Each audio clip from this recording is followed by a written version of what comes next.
और वहीं अब आपको अलग अलग तस्वीरें दिखाते हैं। 9 जिलों की 54 सीटों पर मतदाताओं ने बढ़ चढ़कर अपने मताधिकार का प्रयोग किया है। अब ऐसे में 7वें चरण में वाराणसी के अलावा गाजीपुर, चंदौली, जौनपुर, आजमगढ़, मऊ, मिर्जापुर, सोनभद्र और भदोही जिलों में वोटिंग हुई है, जहां पर आज 613 उम्मीदवारों की किस्मत ईवीएम में कैद हो गई है। तो 6 तस्वीर आपके सामने है, वाराणसी की, गाजीपुर की, चंदौली की, जौनपुर की, आजमगढ़ की, मऊ की तस्वीर है। ये 6 तस्वीरें, हालांकि 9 जिलों में 54 सीटों पर मतदान आज संपन्न हुआ है। और ये और 3 तस्वीर आपके सामने, मिर्जापुर की भी तस्वीर आप देखिए, सोनभद्र की तस्वीर आप देखेंगे, लंबी लंबी कतारें किस तरीके से महिला हो या पुरुष हो या फिर बुजुर्ग हो, सभी की नजर आई। वही भदोही की तस्वीर, वहां पर भी अपने मताधिकार का प्रयोग करने के लिए बड़ी संख्या में मतदाता पहुंचे और बढ़ चढ़कर लोकतंत्र के महापर्व में हिस्सा लिया। तो आज 7वां चरण और अंतिम चरण रहा, संपन्न हो चुका है 7वां चरण भी। और वो तस्वीरें आपके सामने जो सुबह से लेकर शाम तक हमने देखी, वो तस्वीर आपको हम दिखा रहे हैं। ग्राउंड की तस्वीर, बढ़ चढ़कर हिस्सा लेते हुए लोकतंत्र के महापर्व में मतदाता किस कदर नजर आए, वो तस्वीर आपके सामने है।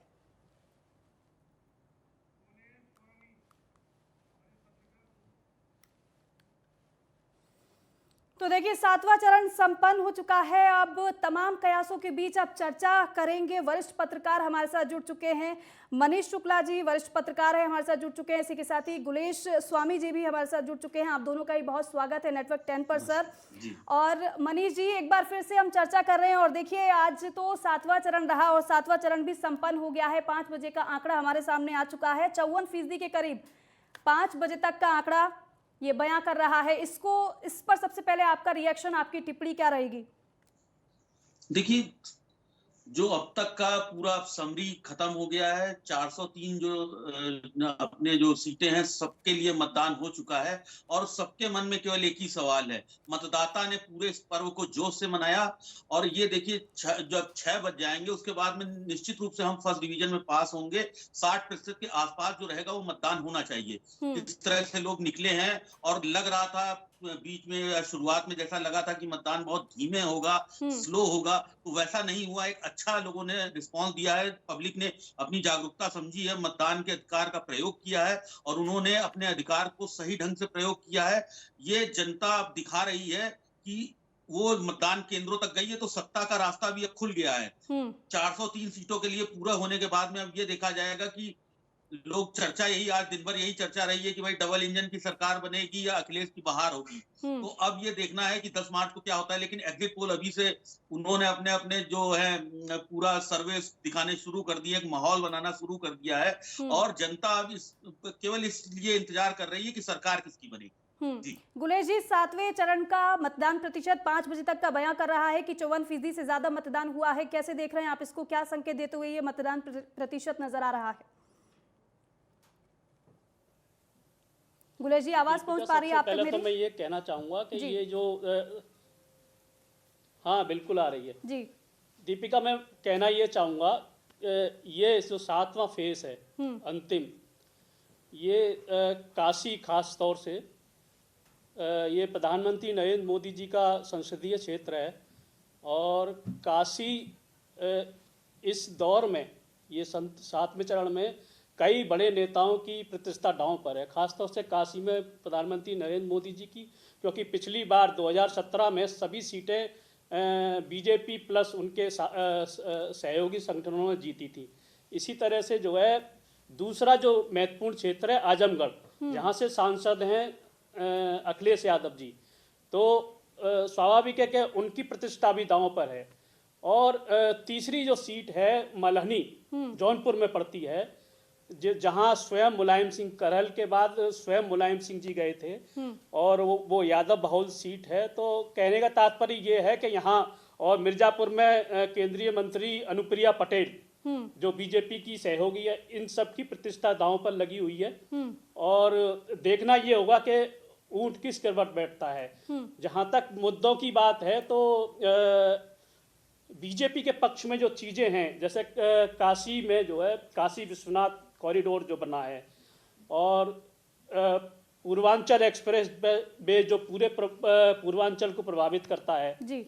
और आपके मुफ्त राशन है और मकान आवंटन है, ये ऐसे मुद्दे हैं जो सीधे सीधे गरीबों को, धार्मिक यानी हर वर्ग के व्यक्तियों को प्रभावित करते हैं, हर वर्ग के मतदाता को प्रभावित करते हैं। और जहां तक विपक्ष की बात है, सपा जिन मुद्दों पर लेकर लड़ रही है, जैसे बेरोजगारी है, महंगाई है, ये और छुट्टा पशु है, ये सपा और अन्य विपक्षी दलों के मुद्दे हैं। सबसे बड़ी बात यह है कि पिछले 2017 के चुनाव में जब बीजेपी ने 36 सीटें जीती थी 54 में से, जिसमें से 11 सपा और 6 बसपा ने, तो बीजेपी के सामने अपनी 36 सीटें बचाने की चुनौती है और सपा की कोशिश ये है कि वो ज्यादा से ज्यादा सीटें लाए। नहीं, आपने पूरे चुनाव को देख लिया, आप देखिए 7वां चरण भी संपन्न हो चुका है, लेकिन ऐसे में आपका आकलन इस पर क्या रहा, क्या आपने इसमें खास देखा? क्योंकि देखिए वाकई में एक तरफ विपक्ष की तरफ से तमाम मुद्दे उठाए गए थे, फिर चाहे महंगाई का हो, बेरोजगारी का हो, छुट्टा जानवर का हो या फिर अन्य मुद्दे हो, लेकिन दूसरी तरफ मौजूदा सरकार ये बताती रही, ये गिनाती रही कि हमने ये काम किया है। जैसे पूर्वांचल एक्सप्रेसवे की बात कर ली जाए या फिर अन्य की जेवर एयरपोर्ट की बात कर ली जाए या फिर अन्य बड़ी सौगातें जो चुनाव से पहले मौजूदा सरकार ने दी थी, वो गिनाते नजर आए थे। आपने क्या देखा, सबसे ज्यादा लोगों को क्या प्रभावित करता हुआ नजर आया? क्योंकि बात तो हर तरफ हर चीज की हो रही थी, फिर चाहे वो मेन मुद्दे लोकल मुद्दे हो या फिर विकास का मुद्दा हो या फिर राशन का मुद्दा हो या फिर सौगातों का मुद्दा हो। देखिए दीपिका, सबसे बड़ी बात यह है कि फेज वाइज मुद्दे प्रभावी रहे हैं जी। एक दो मुद्दे ऐसे हैं जो पूरे प्रदेश में प्रभावी रहे, जैसे कानून व्यवस्था का मुद्दा, महिला सुरक्षा का मुद्दा जो सरकार के पक्ष में जाता है, ये मुद्दा एक ऐसा मुफ्त राशन का मुद्दा, ये ऐसा है जो सरकार के फेवर में जाता है। लेकिन सरकार विरोधी माहौल में जो है बेरोजगारी है, महंगाई है, ये सरकार के खिलाफ जाते हैं मुद्दे। और जहां तक फेजेस की बात है तो जाटलैंड, जैसे फर्स्ट फेज में जाटलैंड में किसान आंदोलन का थोड़ा प्रभाव रहा, तो वहां कानून व्यवस्था, महिला सुरक्षा का भी मुद्दा प्रभाव रहा, मुद्दा हावी रहा। और आपके जैसे सेकंड फेज में यादव बहुल क्षेत्र था, तो वहाँ स्वाभाविक है कि जो है यादव मुस्लिम वर्सेस अदर रहा। ऐसे ही थर्ड फेज में आपके जो है मुस्लिम बाहुल एरिया था, मुरादाबाद, रामपुर और आपके संभल। फोर्थ फेज में अवध क्षेत्र आता है आपका, जहाँ लखनऊ है, ये यहाँ जो है ना जाटलैंड था, ना यादव लैंड था, ना मुस्लिम बाहुल एरिया था, यहाँ हर सीट की अपनी अपनी विशेषता थी। इसके बाद आप जाइए फिफ्थ फेज में, जहाँ जो है आपके अयोध्या, फैजाबाद और ये सब थे। सिक्स फेज में आपके योगी जी का गोरखपुर, जो पूर्वांचल का ही हिस्सा है, गोरखपुर वगैरह थे। और सेवेंथ फेज अब मोदी जी का क्षेत्र है। सबसे बड़ी खास बात यह है कि पिछली बार 2017 में Yogi ji as a CM project नहीं थे, पहली बार जो है योगी जी को सीएम प्रोजेक्ट किया गया है। पिछली बार जो है कई चीफ मिनिस्टर प्रोजेक्ट थे, यानी इंटरनल, बाहरी कोई नहीं। पिछली बार जो है केवल मोदी और भाजपा के नाम पर वोट पड़ा था। बिल्कुल। इस बार योगी जी प्रोजेक्ट सीएम है, इसलिए स्वाभाविक है कि योगी जी और मोदी जी दोनों की प्रतिष्ठा दांव पर है। खासतौर से योगी जी बिल्कुल सही कह रहे हैं आप। बिल्कुल जी हैं जी, बोलिए गुलेश जी। एक विशेष बात और बताना चाहूंगा मैं आपको। हाँ, 5 दिसंबर 89 के बाद कोई भी सरकार रिपीट नहीं हुई है। बिल्कुल, यानी कांग्रेस की अंतिम सरकार थी नरेंद्र तिवारी जी की, जिस सरकार ने रिपीट किया था। अगर ये सरकार रिपीट करती है तो अपने आप में चमत्कार होगा। बिल्कुल मनीष जी, किसी भी चीफ मिनिस्टर ने, किसी भी सरकार ने, किसी भी पार्टी ने लगातार रिपीट नहीं किया। बिल्कुल, वाकई में सही कह रहे हैं, क्योंकि अब देखा जाए तो पिछला अगर इतिहास निकाल लिया जाए तो वाकई में सरकार रिपीट नहीं होती है, और यही बड़ी सबसे चुनौती होती है। मनीष जी देखिए, जैसे कि गुलेश जी भी जिक्र कर रहे हैं कि इस बार फेस क्लियर था। 2017 की बात करें तो उस समय फेस क्लियर नहीं था, लेकिन इस बार फेस भी भारतीय जनता पार्टी ने दिया कि हम मुख्यमंत्री योगी आदित्यनाथ के फेस पर, इनके नेतृत्व में चुनाव लड़ रहे हैं। तो अगर फेस क्लियर था तो कितना अलग आपने चुनाव देखा? अगर पहले फेज से लेकर अब तक की बात की जाए तो 2017 के मुकाबले कितना बदला इस बार उत्तर प्रदेश का चुनाव नजर आया है? 2017 का जो चुनाव था वो पूरी तरह से मोदी लहर पर आधारित था। वहां पर आप पहले चरण से ही एक भाजपा ने जो है वो क्लीन स्वीप लेना शुरू किया और आखिरी चरण तक वो अपनी रफ्तार बना के रखी थी। लेकिन 2017 के बाद में 2019 आया 2019 का आपने लोकसभा चुनाव देखा, उसमें भाजपा बिल्कुल बिना चेहरे के ही थी, लेकिन बहुत अच्छा उसने परफॉर्मेंस दिया था। आज भी आप देखें, काशी में अगर 3 दिन को देखें पिछले, तो मोदी जी वहां पर चेहरा थे, वहां पर और कोई नहीं था। पूरा जो बनारस था वो काशी जो है वो मोदीमय हो गया था। मोदी जी पप्पू की दुकान पर जाते हैं, चाय पीते हैं, वहां पर लोगों से बातचीत करते हैं, महिलाओं से बात करते हैं, हालचाल पूछते हैं, कार्यकर्ताओं का बूथ स्तर के कार्यकर्ता से पूछते हैं, और भाई कैसा कार्यक्रम चल रहा है तेरा, नौकरी काम धंधा सब ठीक चल रहा है। तो एक कनेक्शन की जो बात आती है, उसमें मोदी जी जो है बिल्कुल अलग हो जाते हैं। वो सारे जितने भी नेता हैं, जो भी है, चाहे सत्ता पक्ष के हों, भाजपा में ही हों या दूसरे दलों में हो, मोदी जी उन सबसे आगे बढ़ जाते हैं। उनका जो एक कैंडिडेटर है, जो उनका एक अंदाज है, वो लोगों को पसंद आता है, और वो एक विश्वास जो कायम करते हैं जनता के साथ, अपने मतदाता के साथ में। जैसे काशी गए तो वहां पर उन्होंने पान खाया, तो पान एक अपने आप में कनेक्शन हो जाता है। मतदाता देखता है कि यार ये मेरा अपना कोई आदमी है हमारे साथ। नहीं तो मनीष जी, क्या ये कनेक्शन बनाने की नौबत क्यों आ गई? क्या ऐसा लग रहा था कि चुनौती बड़ी हो गई है, कि कांटे की टक्कर है, और इसीलिए यहाँ पर कनेक्शन बनाने के लिए प्रधानमंत्री पहुंच गए कि सीधे लोगों से संवाद किया जाए, सीधे लोगों से कनेक्ट किया जाए, और उन्हें बताया जाए कि यहाँ अभी भी हमारा वही वन वे कम्युनिकेशन है? देखिए, 2017 का भी चुनाव था, तो लास्ट के जो 3 दिन थे वो मोदी जी काशी में रहे। 2014 में जब गए तो उन्होंने पहला जो था अपना वाक्य, वो यही कहा कि मैं यहाँ आया नहीं हूं, मां गंगा ने बुलाया है। तो ये एक उनका अंदाज है, आप इसको किसी भी परिप्रेक्ष्य में ले सकते हैं, लेकिन उनका जो जनता से जुड़ने का अंदाज है, वो सीधे तौर पे अपने आप को वो जनता के सामने पेश कर देते हैं कि मैं आपके द्वार में खड़ा हूं। अब बूथ स्तर तक लोगों, आप ये देखिए, बीजेपी ने पहली बार किया कि घर घर लोग गए वोट मांगने के लिए। बड़े बड़े नेता, चाहे वो प्रदेश अध्यक्ष स्वतंत्र सिंह देव हो, या फिर भाजपा के जो वो राष्ट्रीय अध्यक्ष नड्डा जी हो, या गृह मंत्री अमित शाह हो, मथुरा में वो गए, लोगों के घरों में वोट मांगने गए। तो अपने आप में इन्होंने चुनाव को इतना हाई प्रोफाइल बना दिया कि एक छोटे बूथ स्तर के कार्यकर्ता भी उसको लगा कि यार ये कोई मेरी सुनवाई होने वाली है, अगर ये पार्टी जीतेगी तो मेरा अपने आप में एक रोल होगा। जो कभी मुलायम सिंह करते थे, नेताजी जो है सपा के जो संरक्षक थे, या कांग्रेस अपने जब पीक पे थी, जब कांग्रेस का इंदिरा गांधी जब जाती थी तो सीधे पब्लिक से कनेक्शन करती थी। बड़े नेताओं का यही, अटल जी जब होते थे तो वो पब्लिक से सीधे कनेक्शन करते थे। तो वही अंदाज मोदी जी का है, और ये फर्क डालता है। बिल्कुल, तो तमाम चुनौतियां थी मनीष जी, और उन चुनौतियों को दूर करने की कोशिश भी की गई, और इसीलिए काशी में पहले से प्रधानमंत्री पहुंच गए थे, मौजूदगी उनकी हमने देखी भी। लेकिन ऐसे में गुलेश जी देखिए, अब पहले चरण से लेकर अब आखिरी चरण तक की बात करते हैं, तो देखिए अब 2017 की अगर बात की जाए तो पहले चरण में 61% से के करीब मतदान हुआ था, लेकिन इस बार की बात करें तो वो 62% हो गया। दूसरे चरण की बात की जाए तो 2017 में 65% के करीब मतदान हुआ था, इस बार 64% हुआ, यानी कि 1% घट गया है। तीसरे चरण की बात की जाए तो यहाँ 62% 2017 में हुआ था, अब इस बार की बात की जाए तो वही 62.55% तक रहा है। अगर पहले चरण से लेकर 7वें चरण तक की हम बात करें तो थोड़ा कहीं घटा है तो कहीं बढ़ा है, इसको किस तरीके से हम देखें? देखिए, जहां मतदान घटा है वहां थोड़ी कार्यकर्ताओं की उदासीनता जरूर रही है। ये मेन मुद्दा सामने आ रहा है कि जहां जहां मत प्रतिशत घटा है वहां जो है बीजेपी कार्यकर्ताओं में थोड़ी बहुत नाराजगी रही है कि उनके काम नहीं हुए, उनकी मंत्रियों ने नहीं सुनी, उनके विधायकों ने नहीं सुनी। और जहां मतदान ज़्यादा हुआ है वहां मुद्दे कुछ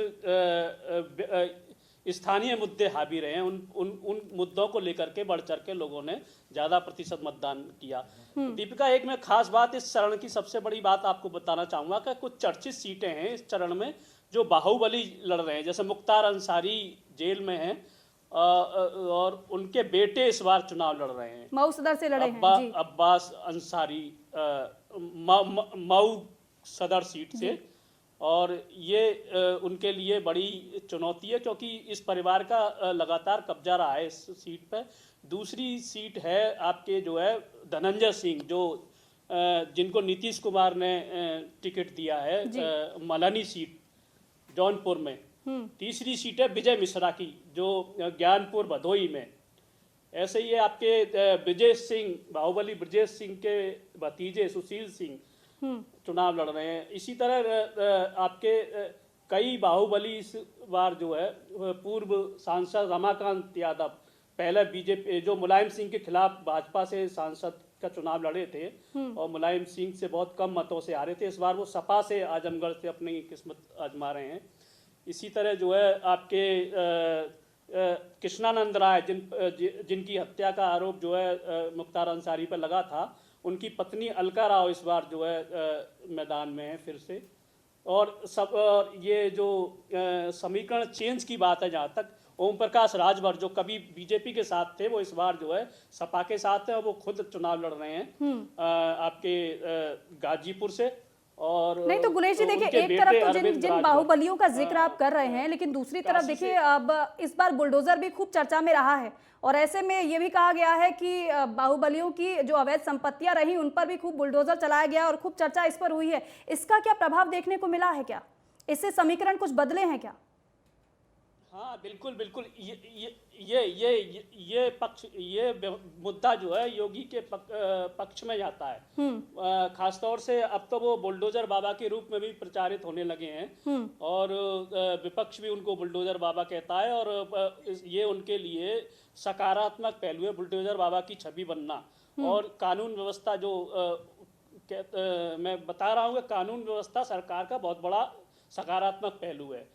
महिला सुरक्षा और ये माफिया के खिलाफ जो बुलडोजर चला, इसका जो है हालांकि आरोप भी लगे हैं कि एक ही धर्म के लोगों के खिलाफ। बिल्कुल गुलेश जी, मनीष जी आप जैसे कि देख गुलेश जी भी जिक्र कर रहे हैं कि कानून व्यवस्था इस बार का सबसे बड़ा मुद्दा रहा और वाकई में रहा, हमने सुना भी। लेकिन क्या जिस तरीके से जो विपक्ष ने जो मुद्दे उठाए हैं, क्या कानून व्यवस्था का मुद्दा उन मुद्दों पर हावी रहा है? आपने क्या देखा? आपका क्या इस पर विश्लेषण रहेगा? देखिए, एक नैरेटिव सेट करने वाली बात होती है।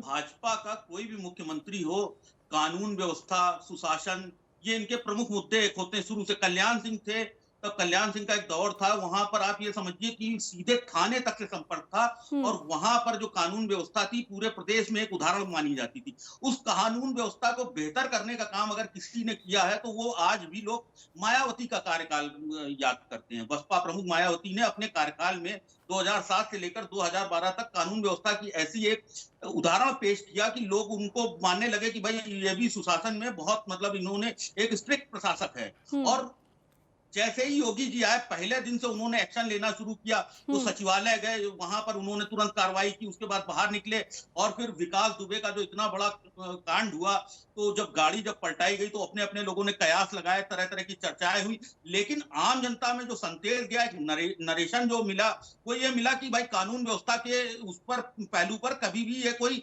कंप्रोमाइज नहीं कर सकते। तो बुलडोजर बाबा की इमेज धीरे धीरे बनती गई। मुख्तार अंसारी ने इतनी ज्यादा संपत्ति बनाई, लखनऊ से लेकर गाजीपुर, मऊ, आजमगढ़, हर जिले में संपत्ति थी और ये संपत्ति 100 करोड़ से ऊपर की थी। उन संपत्तियों को कब्जे में लेना अतीक अंसारी का था, वहां पर किसी की हिम्मत नहीं होती थी, वहां पूरा जमींदोर कर मॉल गिरा देना। तो जनता ये देख रही थी, जनता को ये विश्वास हुआ कि अब बड़े बाहुबलियों पर भी कब्जा किया जा सकता है, उन पर नकेल कसी जा सकती है। तो ये जो संदेश जाता है, संदेश का बहुत बड़ा असर होता है। आज पब्लिक बेखौफ अगर होने की बात कह रही है तो निश्चित रूप से कहीं ना कहीं उसमें बुलडोजर की भूमिका है। तो आप ये मानकर चल रहे हैं आपकी इसका भी प्रभाव पड़ा है?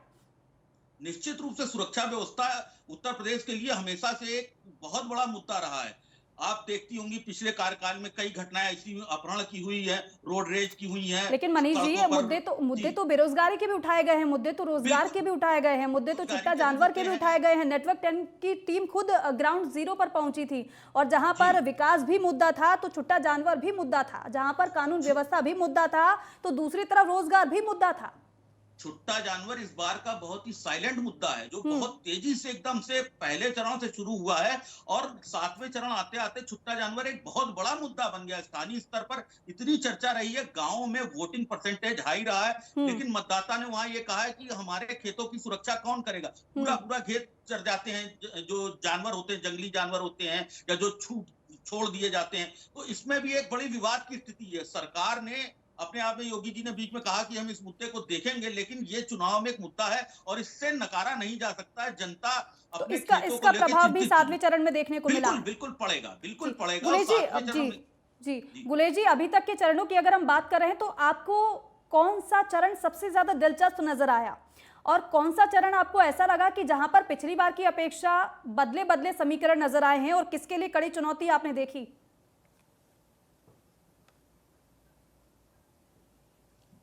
देखिए, अगर दिलचस्प उसकी बात करें तो सबसे ज़्यादा दिलचस्प तो जाटलैंड में था फर्स्ट फेज, और जहाँ जो है ये पहली बार अखिलेश यादव और जयंत चौधरी मिलकर के चुनाव लड़े हैं। वहाँ किसान आंदोलन का भी असर था और जो है कानून व्यवस्था का भी असर था, इसलिए जो है वो चुनाव बड़ा दिलचस्प था उधर। और उसके बाद जो चुनाव है वो करहल का बड़ा दिलचस्प हुआ, जब केंद्रीय मंत्री को बीजेपी ने उतार दिया, एसपी सिंह बघेल को अखिलेश यादव की टक्कर में। और इधर मोदी जी स्वयं मैदान में उतरे और अपनी संसदीय क्षेत्र के लोगों से कनेक्ट किया डायरेक्ट, और काफ़ी उनका प्रभाव है, और पहुंच करके काशी को काशी में किया। और इसलिए मैं कह सकता हूं कि सातों चरणों में अलग अलग तरह के दिलचस्प दौर रहे हैं। सातों चरण में दिलचस्प दौर रहा है। मनीष जी, आपको क्या लगता है, कौन सा चरण आपको भी कौन सा दिलचस्प लगता है? क्या आपको भी लगता है कि पहला चरण जिस तरीके से हमने किसानों की नाराजगी देखी थी वो सबसे ज्यादा दिलचस्प रहा था, उसके बाद दूसरा चरण आया, फिर तीसरा चरण आया, सबसे ज्यादा दिलचस्प और रोचक आपको कौन सा चरण लगा, और कौन सा सबसे ज्यादा मुद्दा इसमें हावी आपको देखने को मिला? कहाँ कहाँ बदले बदले समीकरण आपने देखे? जी, देखिए, जैसा कि गोलेश जी अभी कह रहे थे कि हर चरण का एक अपना अलग मिजाज रहा है। जैसे पहले चरण और दूसरे चरण में किसान आंदोलन एक प्रमुख मुद्दा था, लेकिन वहां पर जो राजनीतिक समीकरण जिस तरह से बने, जिस तरह से बसपा ने साइलेंट रूप से वहां पर सक्रिय रही और चुनौती दी गठबंधन को, गठबंधन वहां पर सबसे ज्यादा मुस्लिम प्रत्याशी उतारे, तो मुकाबला पहले और दूसरे चरण में त्रिकोणीय हो गया। मायावती, आप देखिएगा चुनाव परिणाम आएंगे तो निश्चित मायावती का एक अपना वोट बैंक है, 20% वो पिछले 20 साल से बिल्कुल स्थायी है। तो जाटव वोट है वो कहीं नहीं जाता है, सीधे सीधे बसपा में गिरता है। तो इस बार बसपा ने वो कॉम्बिनेशन दलित और मुस्लिम का जो किया, सबसे ज्यादा मुस्लिम सीटें पूरी जितने भी राजनीतिक दल हैं बसपा ने दिया। तो पहले दूसरे चरण में बसपा बहुत ही बिल्कुल पीछे हटके डार्क हार्स का काम करती रही और बहुत अच्छे से लड़ती रही। तो ये कितना चुनाव में प्रभावी होगा ये देखने वाली बात होगी। अब तीसरे चरण से आ जाए तो तीसरे चरण में आपका बिल्कुल जो सपा का जो गढ़ था, मैनपुरी, एटा, इटावा, और फिर इधर आ जाए कानपुर की तरफ आ जाए, तो वहां पर अखिलेश के लिए बहुत ही प्रतिष्ठित, मतलब वो वहां पर दांव था। करहल की सीट हो, चाहे अखिलेश ने कहा था कि मैं करहल नहीं जाऊंगा, जीत के बाद 10 मार्च के बाद ही वहां पर जाऊंगा, लेकिन वहां पर अखिलेश जी को आना पड़ा। वहां पर एसपी बघेल के आने से बहुत बड़ा एक समीकरण और सियासी बदल गया। वहां पर बघेलों की बहुत बड़ी एक आबादी है जो चुनाव में प्रभावित करती नहीं है। तो मनीष जी वहां की आप बात करें करहल की, और मुझे याद भी है कि वहां पर मुलायम सिंह यादव खुद अखिलेश यादव के लिए प्रचार करने के लिए पहुंचे थे, तो फिर वो क्यों हुआ? क्या वाकई में लग रहा था कि चुनौती बढ़ रही है, इसलिए मुलायम सिंह यादव की मौजूदगी बहुत ज्यादा जरूरी हो गई थी? देखिए, वो जितना भी इलाका है वो मुलायम सिंह के ही नाम से जाना जाता है, नेताजी के नाम से ही वो इलाका है पूरा। वहां पर उन्होंने कभी किसी स्कूल में टीचर रहे, कहीं पे उन्होंने कुश्ती लड़ी, वहां से उन्होंने अपनी राजनीतिक यात्रा शुरू की, वहां से लोगों को जोड़ना शुरू किया। वहां का हर परिवार ये मानता है कि मैं यादव परिवार से जुड़ा हुआ हूं। लोगों की एक भावनाएं है मुलायम सिंह के साथ, वो एक कनेक्शन जो है वो बहुत प्रभाव करता है। जैसे मैंने पहले भी कहा, मोदी चाहे काशी में गए हो तो कनेक्शन के लिए गए थे, तो वही मुलायम सिंह यहाँ पर आए तो कनेक्शन के लिए गए। उन्होंने कहा भाई मैं आया हूं तो मेरी बात जरूर रखना, मेरा मान रखना और जिता देना। उन्होंने अंत में ये कहा। फिर उनसे कान में नाम भी बताया गया कि भैया नाम ले लो अखिलेश यादव का, तो उन्होंने फिर नाम लिया वहां पर। तो इस तरह से है कि मुलायम सिंह एक बहुत बड़े नेता है, उनके धरती पुत्र की एक इमेज रही है, और करहल जहां पर उनकी जो कर्म भूमि रही है, बगल में जन्मभूमि रही है, तो वहां पर अगर जाते हैं तो निश्चित रूप से अगर वो गए हैं तो बहुत प्रभाव पड़ेगा। जी ठीक है। एक बस संक्षेप में आपसे बस फाइनल रिएक्शन जानना चाहूंगी कि एक तरफ तो राष्ट्रवाद विकास का मुद्दा, तो दूसरी तरफ लोकल इशू भी तो खूब पुरजोर तरीके से उठाए गए थे। इन दोनों अगर इशू को देखा जाए, इन दोनों अगर मुद्दों को देखा जाए, तो चुनाव आपने कहां जाता हुआ देखा? कहां चुनाव आपको नजर आ रहा है अब? चुनाव राष्ट्रवाद से स्थानीय समस्याओं की ओर आया, जहां पर एक तरफ राष्ट्रवाद था, दूसरी तरफ गोरू और जो ये जानवर हैं, ये छुट्टा जानवर, ये समस्या थे। तो चुनाव में हर मुद्दा अपने अपने तरीके से काम किया, किसान आंदोलन हो चाहे जो हो, और निश्चित रूप से इसका असर भी दिखेगा छोटे छोटे पॉकेट्स में, अलग अलग रूप में। जी ठीक है, गुलेश जी इस पर आपकी टिप्पणी?